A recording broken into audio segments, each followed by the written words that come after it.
Thank you everyone for joining the second of our Expert Masterclass series at Spark. Really delighted today to be joined by Martina Patterson all the way from New York.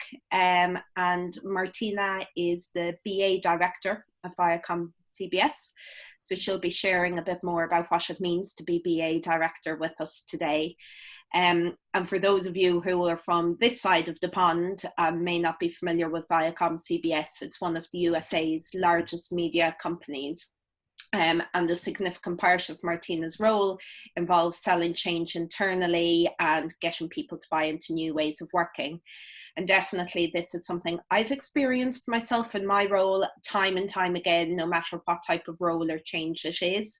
But it's often something I hear people, particularly people who are quite new to transformation or to change management, in terms of how do I make an effective case for change? How do I navigate stakeholders, etc.? And that can always be a bit different when you're in an internal environment as well. When Martina has some spare time and pretty busy with the day job, spends a lot of time at sports events, or I suppose you used to, Martina, before lockdown happened, with your husband and two boys and your menagerie of pets. So we're really, really delighted to have you with us today, Martina, to talk all about selling change internally. Welcome. Great, thank you, Helen. It's a real pleasure to be here today and to be part of the Spark community. I appreciate you having me come and speak. Thank you. Great. And guys, just so you know, on the call, everyone is muted as attendees, but please answer pop your questions into the Q&A as we go along, and we'll be taking time to answer them as we go along. So that's great. So Martina, before we go into, I guess, the specifics of how you sell change, maybe you could introduce yourself, tell us a bit more about your background and your career. Yeah, absolutely. So as you mentioned earlier, I now work for CBS, ViacomCBS, which is one of the largest media companies in the US today. And just again, to give a little bit of insight on what that company owns, they own like Nickelodeon, MTV, HTV, some of the big ones that people would be familiar with, Pluto, CBS All Access. So they have a huge inventory of programs. And I'm with ViacomCBS just a little over a year now. And I've been in media probably about close to 15 years. I've always played a very similar role where I've been in customer support, change management, project management, business analyst. And I've kind of worn different hats as I've walked through my career, starting at the business side, becoming the vendor, and then moving into the IT side of the house. And the funny thing is, I didn't actually start out my career in media. I actually ran my own business for beauty care and therapeutic healing for many years. And yeah, quite a change from there over to what I do now. But looking at it, Helen, it was kind of the key role and the key factors for running the business kind of transition nicely into what I do now, with the customer care aspect, managing the business, and also kind of encouraging people to change up and sell up. So my first job in media was at ABC Radio Network, and I started out there on the business side. And my responsibilities there were making sure that the ABC Radio Network affiliates were adhering to their contractual commercial agreements. And basically what that means is, if they bought into airing, X amount of commercials, they were committed to airing them. And if they didn't, they were held accountable for that and were asked to make good those commercials at a later time. And that was my job, making sure the commercials were aired, and also if they had to make them up, that was taken care of. From there, I'm also took on a role of rolling out their in-house commercial listening post, listening for commercials, where they are, tracking how they aired. And that's kind of where the change management piece came into ABC for me. I was part of the rollout. And as part of that, we had to get the radio network stations buy-in to bring in this new technology in for tracking their commercials. So that was my first experience, I would say, with change management in the media industry. And it was a fantastic project. It went really well. and very smoothly, I have to honestly say. From there, I moved into a managerial role in regional sales planning, and that involved me working closely with the network account executives to upsell the capabilities of targeted campaigns for local and regional commercials. And as you can imagine, what came along with that was a lot of metrics and data analysis, and basically showing how sales impacted their targeted campaigns and the volume of sales and revenue that the company got from that. I spent about 2.5 years at ABC Radio Network, and then I moved on to Counterpoint Software. And this is the company, this company actually ABC Radio Network used was one of their vendors, and it's a trafficking and affiliate management application.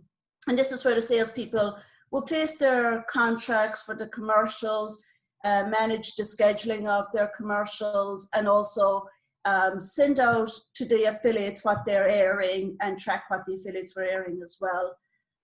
There, in that role, I found myself, again, in a customer support role, change management, and bringing in new clients, selling changes to existing clients, which was a big part. They might have a little bit of the application, but we were encouraging them to obviously take the full suite of what the company had to offer.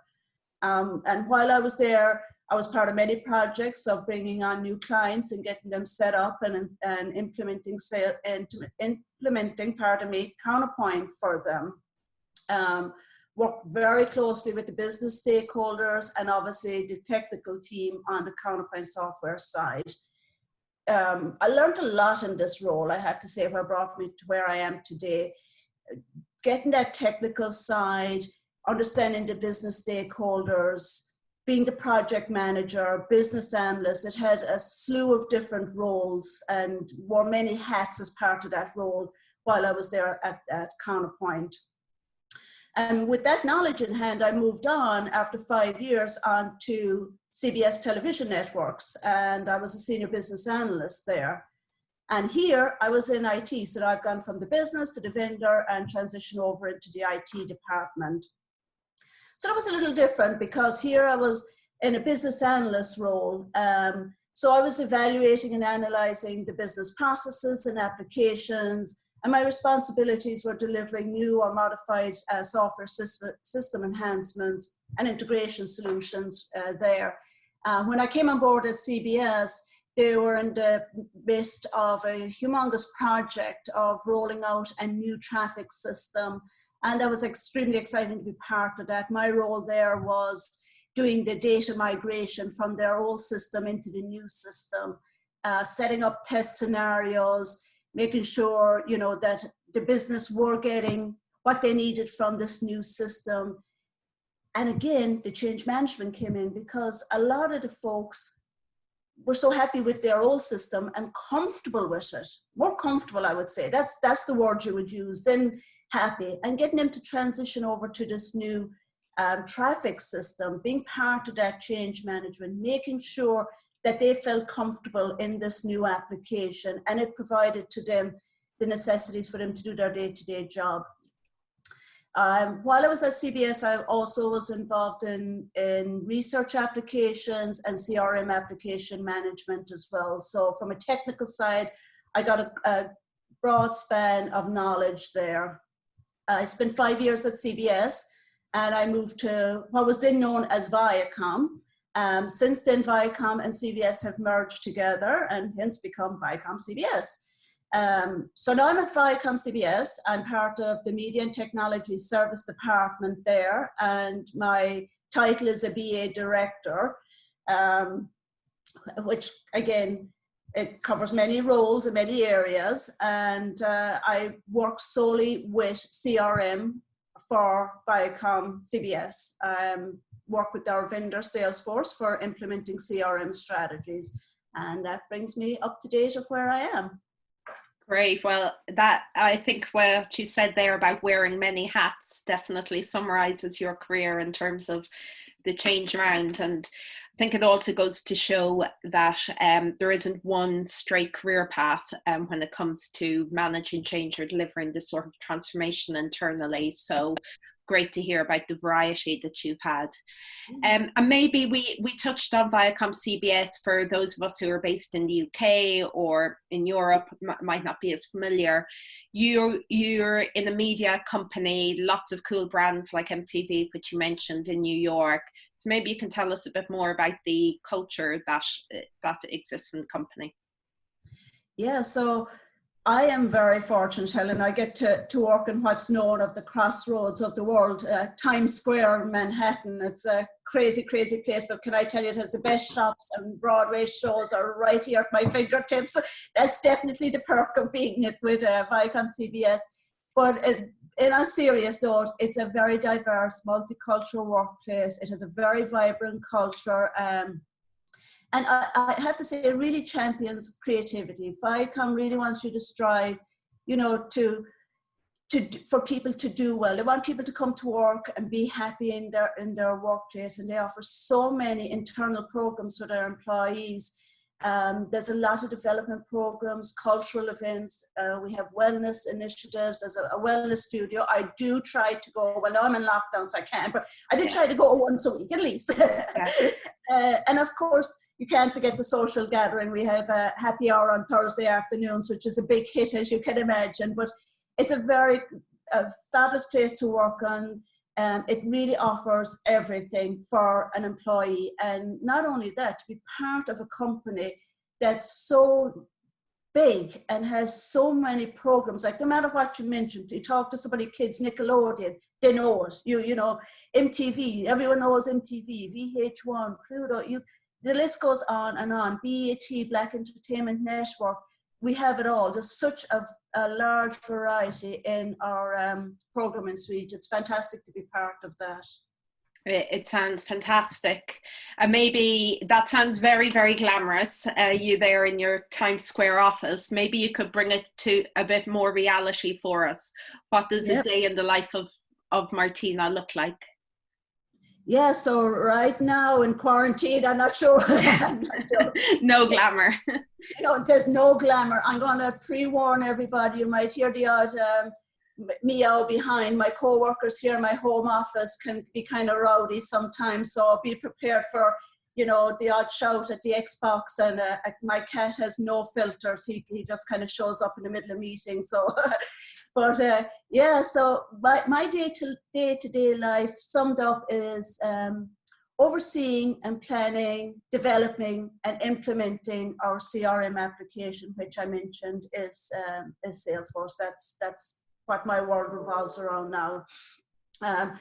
I work closely with Salesforce in managing our relationship with that vendor.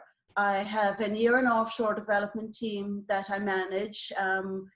You know, meeting with them on a daily basis, reviewing requirements, reviewing design analysis with them, discussing next steps on projects, and basically, you know, managing their workload as well, on who's doing what on the team and how the development of different items, tasks, projects are coming along. I also make sure that our quality assurance and user acceptance testing is completed to a satisfactory and acceptable standard. Of course, this is what builds the trust and confidence with your stakeholders and end users when you are trying to bring out a new project, implement change. That the trust is the key piece here for that. My day-to-day, I come in the morning, the first thing I do is I go into Jira. I have Jira, I use that as my project management tool. I check project status there, the task projects, the tasks for those projects, see what's moving along, what's in progress, what's been accomplished. Because I mentioned we have offshore, because we do have that time difference. While I'm sleeping, they're working. So it's nice to come in the morning and see what has been accomplished that night. And what's ready to go with the next morning.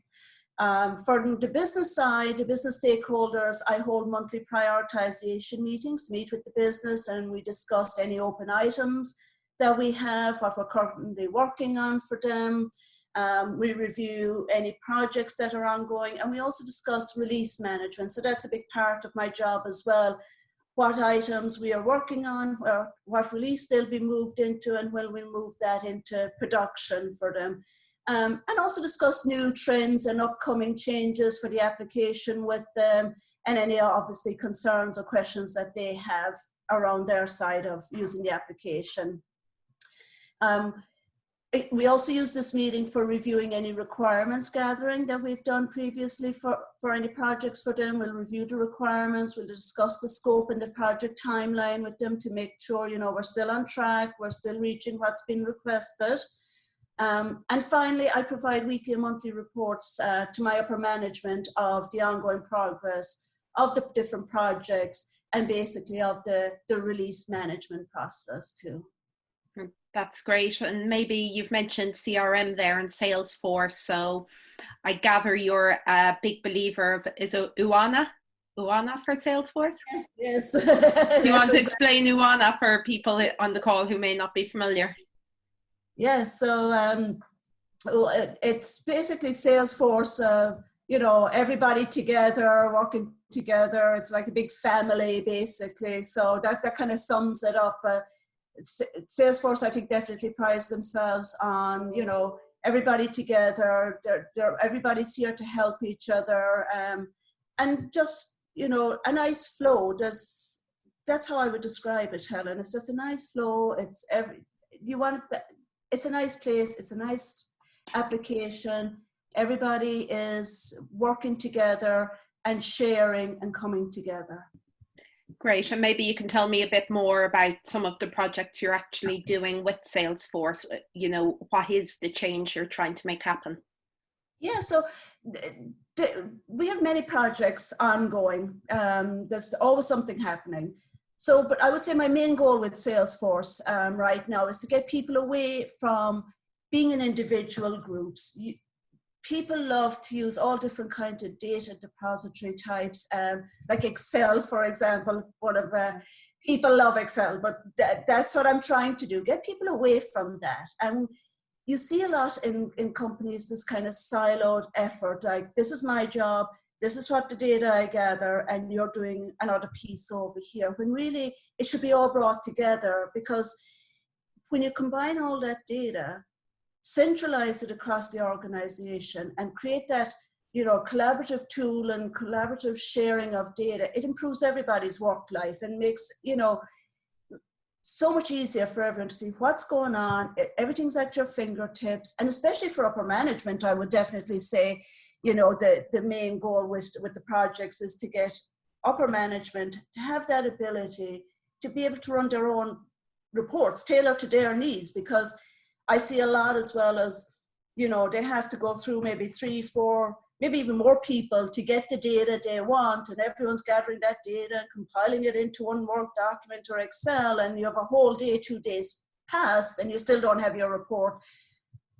Having a CRM tool and having that collaborative tool eliminates all of that. It's all there. Everyone's working together. The data is available to share. You know, especially for salespeople, you're out on a sales pitch, you can easily go in, look up your contacts, look up the accounts, see what's ongoing, and it's right there at your fingertips. You can have it on your mobile phone, on your laptop, very easy. So the projects that I have right now are mostly ongoing with our ad and affiliate sales teams, getting those sales folks in there, getting all the data that they're living in all these different areas into one centralized system, improving their sales experience and their daily experience. It's basically one-stop shop for all. And you know, that's basically what it sums up to. And maybe who are some of those teams? So you're saying ad and affiliate teams. Who are you trying to work with in delivering this? So yeah, so our ad and affiliate sales teams definitely are our focus right now and the main projects I'm working on.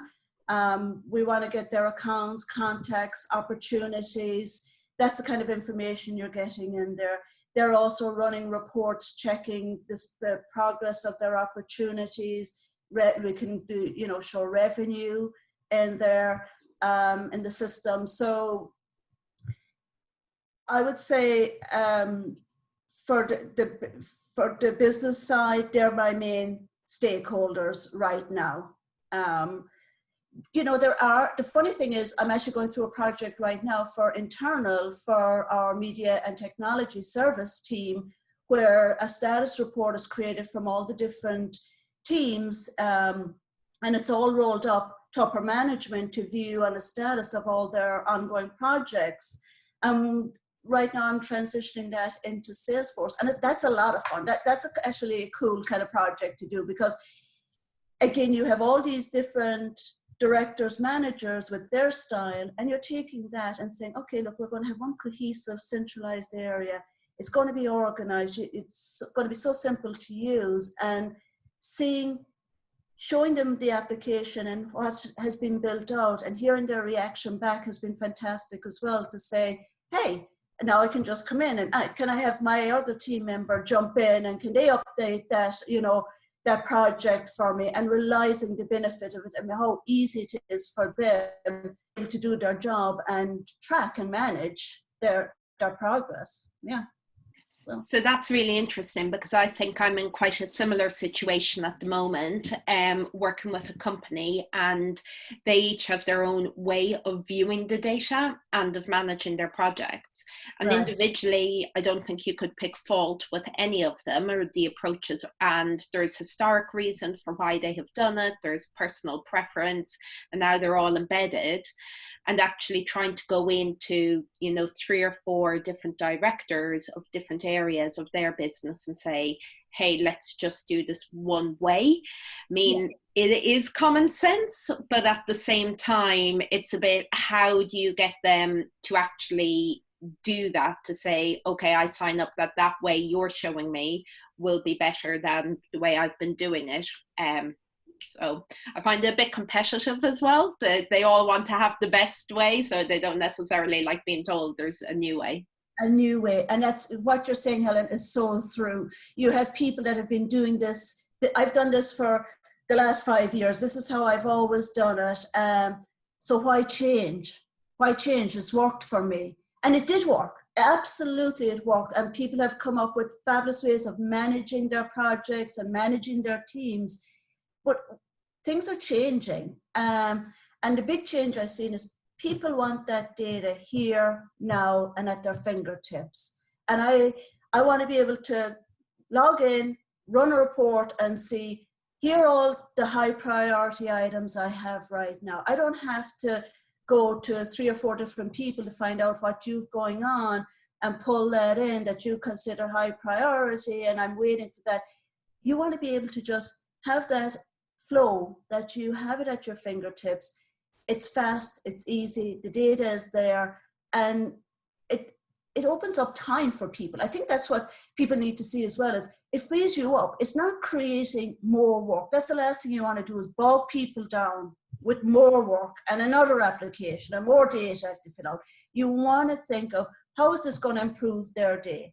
How is this going to make it easier for them to do their job? I don't want to increase their workload. I want them to say, hey, this has really freed me up, and it's so much easier now because I can have my direct report come in and update the data, then getting an email from them, me updating whatever spreadsheet I have, and then taking that spreadsheet and combining it with your spreadsheet. I mean, it's that simple. You want to eliminate all those processes.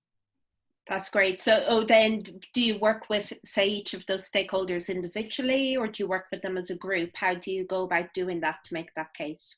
A little bit of both, I would say. The initial idea out to all the stakeholders. You know, you want to bring everybody kind of in early and make them aware of, here's what the idea is. Here's what I'm thinking.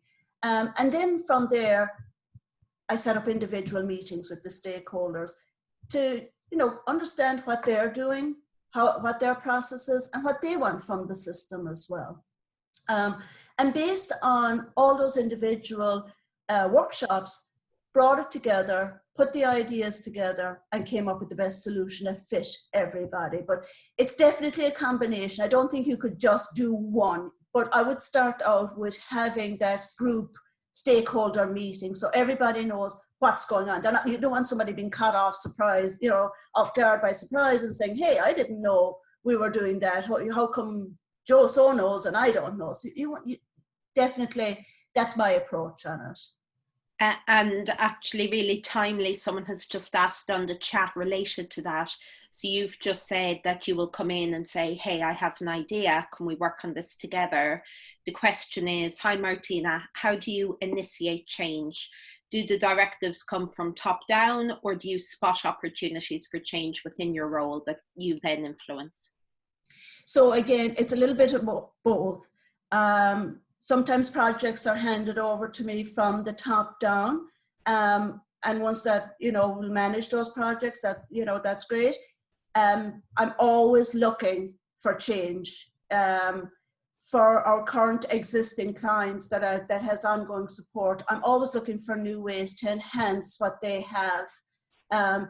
Looking for new enhancements that actually happen within the CRM application itself, coming from the vendor, and also how the stakeholders, the business stakeholders, are using the application. Maybe there's another way that I can streamline that for them and make it better. So it's a little bit of both for me in the role that I am in. Definitely the major projects will maybe come from top down to me, but for ongoing support and projects, I am always looking to see where can I improve, where can I enhance, and how can I make their life better and make the process better for them. It's really kind of funny, the words you're just using about making lives better, and sometimes when you're in the bubble, I guess, in your job, it can be hard to see the difference you can make. But Jo last week said something very similar, and her mantra was, if she could leave something in a better way than she found it, and leave that legacy. And you were talking about making other people's lives better. So it's quite powerful when you think of the difference that just some of these cases can make. Yeah, you want people when they come into work every day to have a nice experience in that tool that you've delivered to them. You want them to come in and say, oh yeah, this, it's easy to work with, I'm enjoying it, I can deliver on time, I'm coming up with my reports on a timely manner, whatever it is. You don't want them coming in and going, oh gosh, do I have to work on this again? It's like, you genuinely want to help that stakeholder, and you want them to see that you are trying to improve their work life, is what it is, and make it so much easier for them and streamline it. That's great. And maybe you can tell us a bit more about another project where you have successfully delivered, what did success look like? How did you go about it? What were some of the key takeaways for you? Sure, absolutely, yeah. So a few years ago, I worked on, again, it was another Salesforce project, although I wasn't just solely Salesforce at that time. I was working on traffic systems, research, other different applications, but we had one particular business group that were in need of formalizing their processes and tracking their data, and the team had become segmented. There were all these different little groups managing different areas and gathering data from different areas. And this group were responsible for the affiliates at the time and the programs that the affiliates were, airing and their clearance for those programs. Everything was managed in Excel, and everything lived on each individual person's desktop. If that person's out sick, how do you get that information? So they really wanted help to how they could bring the group together and work together. And hence this CRM application became the solution for them. So the project took, I would say, maybe from beginning to end, maybe 6 months between gathering the requirements, doing our workshops. The one thing sorry, I'm jumping around a little bit as I'm thinking this, yeah, you answer the question. I was very lucky because the manager of that team, their upper management, bought into the idea straight away. So selling change and getting the buy-in was very easy for me. They were on board straight away. They could see the benefits of it. They could see the return from it, and they were on board, and it made it very easy. So again, when you are starting out a new project and you have teams that are doing their own individual thing every day, getting senior management to be on your side, to buy into it, be supportive of it, and getting them to see the true benefit of what you're offering as a solution is essential. And I was very lucky I got that from the word go straight away. So we took what they had, all these reports they were generating. They all came to the table. We sat down, everybody to get, the heads of those groups, discussed what they were doing, the data they were gathering, discussed their pain points. At the end of the day, why are you putting out a project? Why are you making change? Because there's a pain point. So there's a problem somewhere.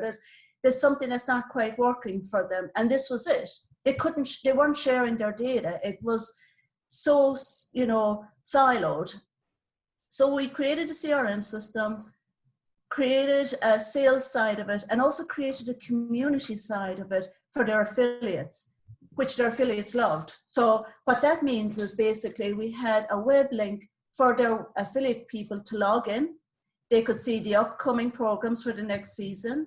They could identify their clearance of when they were going to air it, when, if they weren't going to air it, what they were going to air instead. And that data was already there to the fingertips, to the business users, and they could see it right away.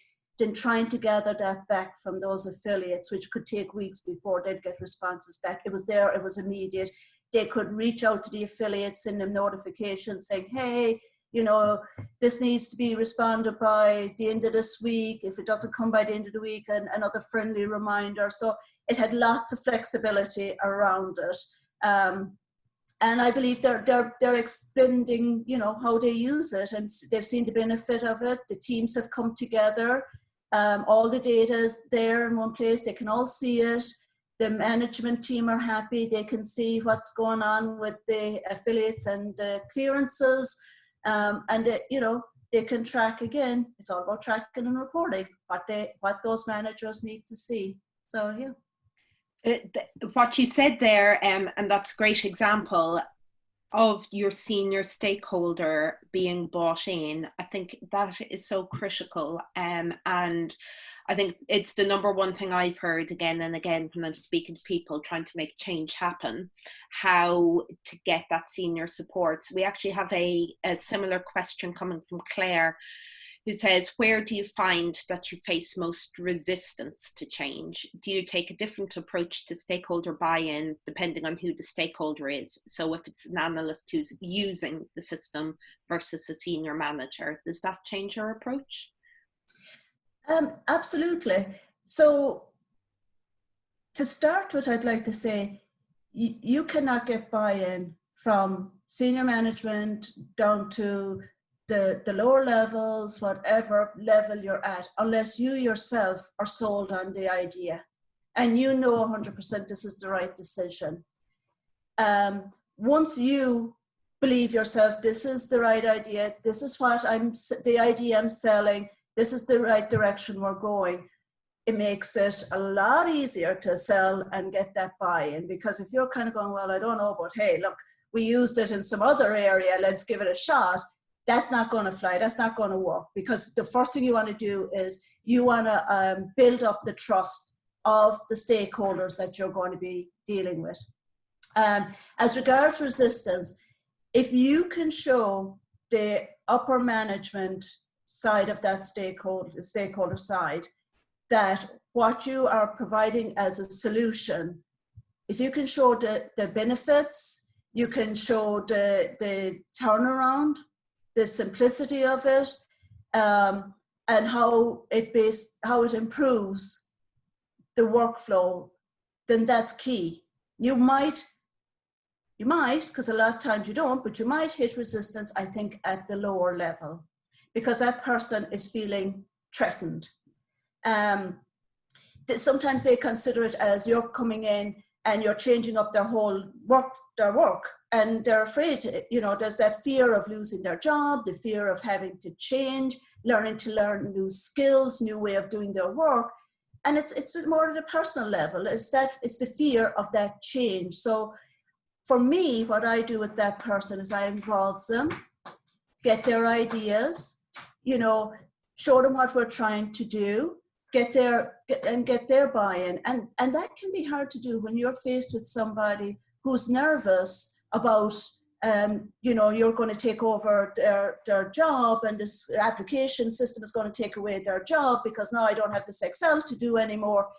You want to make them feel comfortable. So involving people early and showing them that you're in control of the change as well. You want to show, I'm in control of the change. This is what we're doing here. I'm bringing you in. I'm showing you what you can expect once we change it. Get their input. What do you do on a daily basis? Encourage them to share their experience, because at the end of the day, they're the ones that are going to be using the application and using the system. So you want to understand that. Make them feel comfortable with it, that you're listening, you hear them. I understand, I hear your fear, but guess what? You're still going to be doing your job, but you're not going to be putting it in this other, you know, data depository that you use. You're going to have this new way of doing your work. So I hope that answers your question, Claire. I kind of rambled a little bit. But I think the answer is Claire's, and it may also, Marie has also asked a similar question, which I think may have answered, but I'll just read it out anyway. So, hi Martina, thanks for sharing your experiences with us. Do you have any examples of how you've overcome resistance or sold change to individuals or groups who won't necessarily benefit? While change will generally have a positive impact overall, there are often winners and losers, and it can be difficult to bring those who won't see a benefit on board. So I think that may relate to your last point, but is there anything you would elaborate on? Yeah, I think so. I think I kind of touched on that. You know, I think just to answer Mairead, I would say, rather than looking as well, it's a technical change, look at the personal side of it. There's a human being behind this as well. You're dealing with people. You want to be considerate of their feelings towards it. And as I said, some people that have been doing their job in a certain manner for a long time, you're going to get that fear and that resistance and pushback, because they're going, oh my gosh, I'm going to have to learn this new way and all these, you know, learn this new system and these new capabilities, and just reassure them, just make it more personal, I would say, and make it more understanding, that you understand that fear, you understand where they're coming from, and be considerate of their change and this new way of working that's coming for them.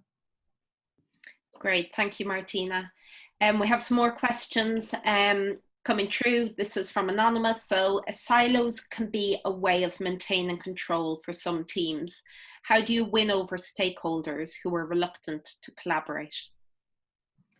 Yeah, that's a good one. We've all come up against that. I think that's my situation right now. So yeah, and it is hard, and you do see it, especially in, and I'm sorry if there's salespeople out there, and it's not, you know, it's a very broad comment, but you do see it in salespeople where this is my sales, this is my group of accounts and contacts, and they don't want to necessarily share that with other people. At that point, you are definitely going to a senior person and bringing in the senior stakeholders. You are at that, you know, showing them the benefit of what they can do for their sales team. The main thing I would say, again, is mobility. Salespeople are out on the field. And I'm using sales as an example here, just to kind of get my idea across of how I do it. You think they're out in the field, they're out on a sales pitch. They don't want to be calling back to the office, to their assistant going, hey, can you look up X, Y, and Z for me? You can go, if you have a centralized area and it's in an application that's also mobile, it's right there at their fingertips. They have the ability to be able to view that data there and then when they're sitting in their car outside the client's office. And that's what you want to bring across to those key senior stakeholders. Once you have it from upper management, it'll come from the top down. When they see the benefit of that, I can make this so much better for your people. I can make this better for your sales. They can get more done. They can understand the clients that they're out visiting and know what's going on in their accounts and what opportunities are ongoing. So they can speak to it and be more knowledgeable than trying to piece bits and pieces together. And I think once you kind of, and again, I'm talking in my world, and I know that it doesn't sort of translate maybe to everybody, but think of it in that way. When you're speaking to that senior management person, how can you make it better for their team? How can you make it better for that senior manager? Once you have that person on board, you are relying on them to drive that change within their team, bring that team on board and show them. And it is very difficult. People like the silo, they like that control, because then they have their job security. So you've got to show, take that fear away. The job's still going to be there. You're just going to be doing it in a different way. Great. So I'm hearing there a real combination of, for the director themselves or the head of, targeting of what's in it for them to convince them of the benefit, maybe coupled with an approach of going to someone more senior as well and making sure you have their support. So two-pronged approach. Yes, definitely. If you're having that resistance and people are slow to move out of their little silo, you're going to waste your time going back and forth to them. You want to go to a more senior level at that stage and get that person on board. Great, thank you. And then I have a question from Gopal, and I really hope I'm pronouncing that right. Hi Martina, this is great. You might have worked with multiple vendors and teams. How do you manage and bring the team or vendor up to speed when they've changed, and how do you adapt when you change? So I guess if you often have new faces coming in, teams are changing around, different partners in the vendor, it's kind of a constant change. How do you deal with that? Yeah, and that's definitely part of my life. I work with many different vendors. I've worked with many different vendors throughout my career. My development team right now is a third-party vendor that we're using, and we have had change. And managing that, first off, I like to identify who's going to be the lead on that side, from the vendor side. You don't want to overwhelm yourself with dealing with 4 or 5 different people from that vendor. Straight off, who's your person that's leading that team? That's who I want to deal with. That's how I understand, and I want to understand what everybody's role in the team is as well. So it's very clear from the beginning. So lay it out from the beginning, your plan. You're my new vendor. Who's my main go-to person? All the other people in the team, what are their roles, so I know exactly what's happening. In that, because it's mostly developers that I'm dealing with in the vendor side,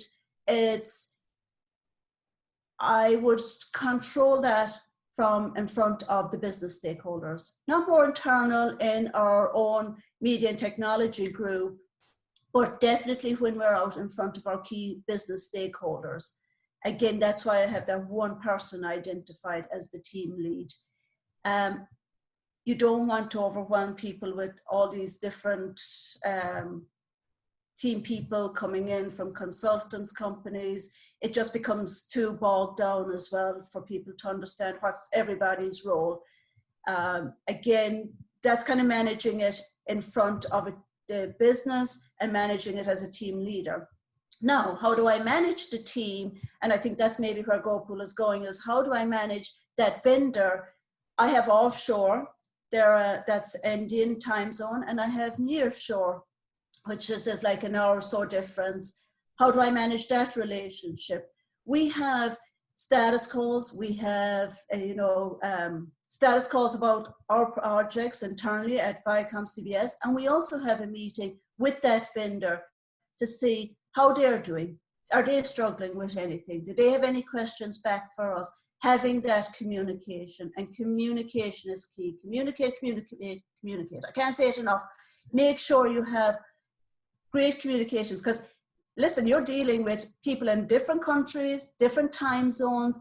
It has to be clear, because as I mentioned earlier, I'm going to bed, somebody else is getting up for work. If they don't understand what I'm asking from them to do that day in their work, it's another day wasted. So clear communication, having a clear identified lead of that team, and have them responsible for their team, and a communication piece from you as well. I hope that answers this question. Okay, great. Maybe tell us if it doesn't, but I thought it was a great answer. And actually, just, you're right. So much, I think in 99% of business problems can probably be fixed with communication. It can't be emphasized enough.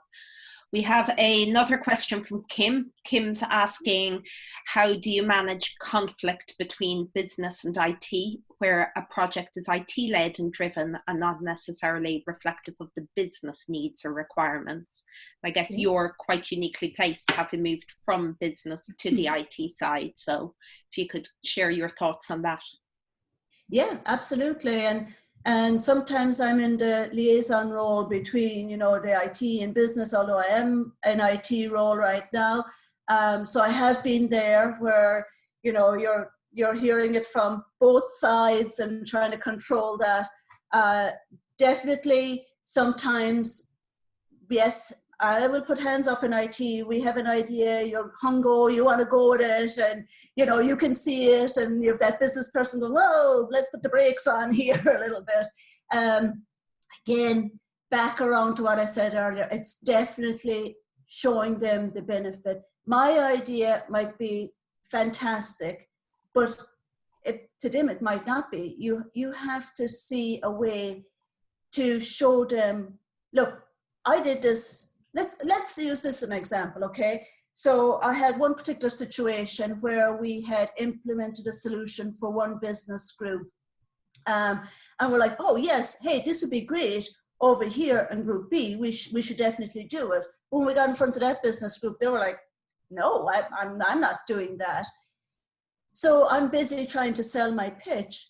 Meanwhile, really what I had to do was, okay, I'm going to listen to you. Why don't you like it? And although I mentioned communication, a big part of it is listen to that business user, understand why they don't want to use it. Okay, I get it. Now, can I show you what I did over here at Group A? And they love it. And even maybe bring those people together. I like to do, when I'm bringing an idea in front of a business stakeholder that's struggling to understand the benefits of it, I put a presentation together or a demo together to say, this is what we did for this group, business group over here. This is how they're using it. Here are the key benefits for them. I also like to create a comparison, give them different options. Here are the different options I can provide for you. Although option A is what I really, really want you to go with because I know it's the best, but give them different options. Let them see, hey, okay, I'm suggesting A, but here's B and C as well. And identify the benefits and the risks and any costs associated. Be honest, be open with them and be honest and say, here's what we can offer. And get them to buy into that idea. Once you start talking it out and they're comparing and you're listening, and they're feeling that they have that feeling that, yeah, you're genuine and you honestly are listening to them, hearing them, you want to do what's right by them, you're not pushing it on them, then you will slowly see their attitude towards it will change. But I would say demo if you can, presentations, and also comparison reports. Show them alternatives. You might not like what I'm suggesting, but here's another couple of alternatives based on what I'm hearing from you that I can suggest too. Great, thank you. And we have one more question. How do you fight change fatigue? And I think we definitely recognize in this space that the only thing that's constant is change. Is it possible to change too much or too often? Oh, absolutely. I think people do get fatigued from it. It's like, oh gosh, I just got used of, using this, you know, say an application one way, now you're enhancing it and you want to switch it around. Absolutely, I get that. You really have to tailor that, I think, to the group of people you're dealing with. And I think that's a very individual thing. I have seen from some business stakeholders, they love to be on top of the trend. They're constantly online, Googling what's coming up, what's happening, the next cool trend. They want it, they want you to know about it. And then you have the other side of it where, okay, we made a change, you know, last year. Why am I changing it again this year? So it's this different spectrums of it. You know, for me, the person that's always pushing and looking for it, looking for those trends, looking for the change, and they know it before you. Trust me, I know somebody who knows it before I know it because they are online and they're constantly searching it. So yeah, you know, kind of keeping up with that person and keeping them happy and knowing you're delivering something new, that they're in the trend, they're in the know, they've got the latest, that's your best client. With the person that's not so considerate or not so to your idea of let's change, having those prioritization meetings that I mentioned earlier, even on a monthly basis, to sit down and say, hey, how are you doing? What's going on? What's come up for you? You know, have you hit any problems, you know, in the last month? Was there anything that you felt like that we could improve on to make it easier for you? Gentle ways of that to get the change going. That's how I would approach it with people that are kind of saying, okay, enough change. Let's settle it down a little bit. Set the seed. Let them tell you when they are ready for that change. Great. Thank you, Martina. And I guess we're nearly actually out of time already, but one final question from me. Standing back and all of this, what does success look like to you personally? Yeah, so that's a great question, Helen. For me personally, it's about the satisfaction of a job well done. If I can give my stakeholders, you know, a more streamlined and effective way to work, and they're happy with it, that's a win-win situation for me. That's a successful project in my eyes. However, I have to honestly say, besides all that, you know, go, work, streamlining, you know, collaboration, all that wonderful stuff, and having that thrill of getting the win-win, I would honestly have to say for me, at the end of the day, it comes down to being in an environment, a work environment that I want to go into every day, that I'm happy and that I know that I have the support and the trust of my managers and my co-workers, my teammates. That means everything to me. And that to me is success. I have done something right if I'm in an environment that I know I have some wonderful people around me and they support me and trust me. That's great. A great answer. Thank you, Martina. So we've launched these expert masterclasses as part of a series that sit alongside the new Spark community. If it's any of you on the call who haven't checked it out yet, I'll send the link out after this call along with a replay of the recording. Thank you very much, Martina. And also with a link to next week's event where we will be joined by Claire, very excited to talk about how to use new methods like service design methods to very old, very established businesses. How do you go about doing that? So watch out for the event details. But I guess the power of a community, and you've touched on community yourself, Martina, is sharing some inspiration, resources, etc. So any resources, or where do you get your inspiration to stay up to date that the rest of the audience should check out? Yeah, you know, you mentioned LinkedIn. LinkedIn Learning, there's some great courses there as well for people to use. I'm very fortunate because within ViacomCBS, we do have programs available for us for training, and Salesforce also have their own free training module. So in that sense, I'm lucky. But you know what we're doing right now, Helen? Joining these free classes, especially what you're doing, which I think is absolutely fantastic, because it kind of brings people from all different communities, companies, career levels together, and you hear other ideas and suggestions, and you get to, you know, throw out ideas, chit chat. I mean, I would love to have heard, you know, I've talked for the last nearly hour, but to hear what other folks that are here listening to me, what they've done, and how they handle change management and what they do. So having these groups and communities, if you can join them, I would say definitely do it.